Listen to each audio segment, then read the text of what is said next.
let's get to this next match. Gonna be a good one. The run back, actually, we saw this set in winners, and this was one of my favorites of the evening. And I'm happy to hear this run back happen again.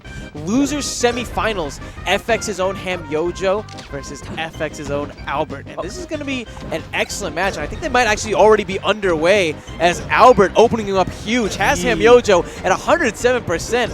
But isn't able to finish the combo just yet. Gets that back air. Really great positioning right now for Albert. Gets the F smash, but it's a reverse hit, and it sends him vertically instead of horizontally. Hamyojo able to use that back air to get back onto the stage.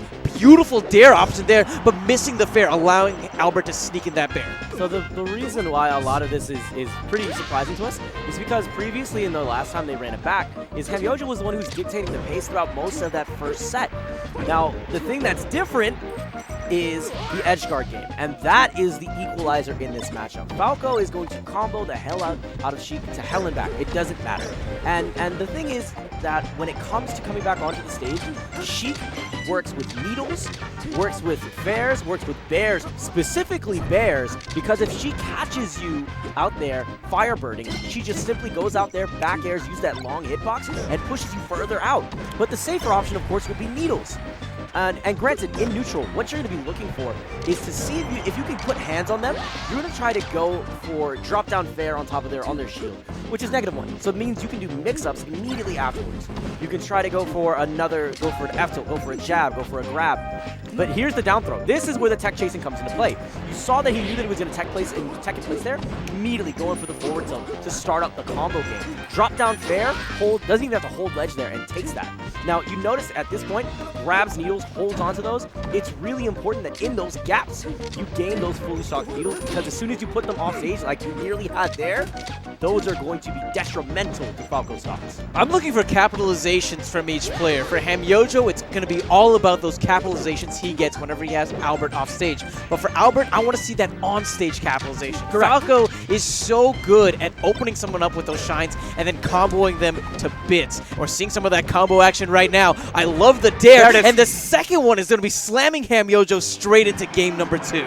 So in these situations where you have someone trying to get back onto the stage as Falco and you're already a stock up, granted, you might not have percentage, it doesn't matter. You're willing to go in there, you have positional advantage. Trade with dare.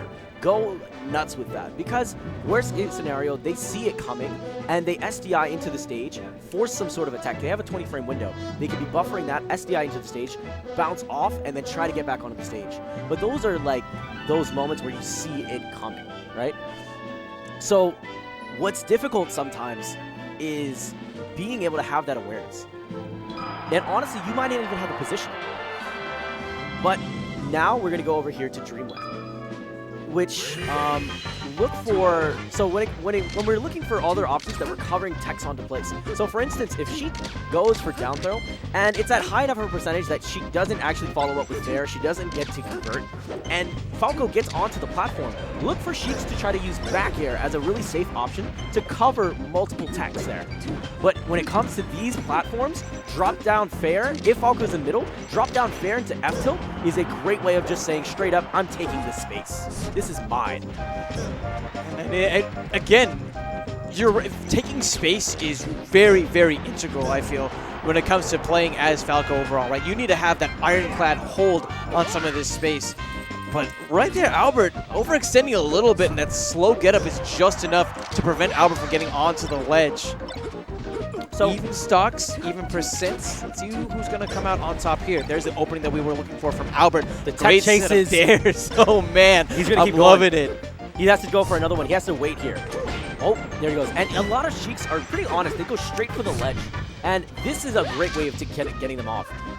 Oftentimes, we see Sheiks, well, Hamlin does this a fair amount too. They go straight for the ledge, because oftentimes if they're going straight back onto the stage, the amount of recovery that you get is ridiculous. And more often than not, you're going to see invincible ledge dash going into his shine, and the combo game continues. Or dare. There you go. That's another one. Those double dares. Throwing it back to Mark Summers. Those Nickelodeon combos really That's- giving Albert a lot of leeway in this match as Hamyojo is down to just one. You know, he hasn't really been having Albert off stage consistently. Correct. You know, Albert's been winning almost all the exchanges in neutral overall. He's just continuously been poking and prodding and really pestering Hamyojo, preventing him from getting that many openings. You know, Hamyojo's trying to stick him with some of these bears, but Albert's doing a good job of weaving around them. He's going to be able to attempt to secure the stage, but doesn't quite snap on in time. Maybe a chance here for Hamyojo. No capitalization, though. That was his opportunity to try to get back into this game. Did you see the drift that he did there? Whenever he went for the tournament winner, Albert just shifted backwards quickly because he knew that the fair was coming. If he did the full default tournament winner, he would have just gotten slapped into oblivion.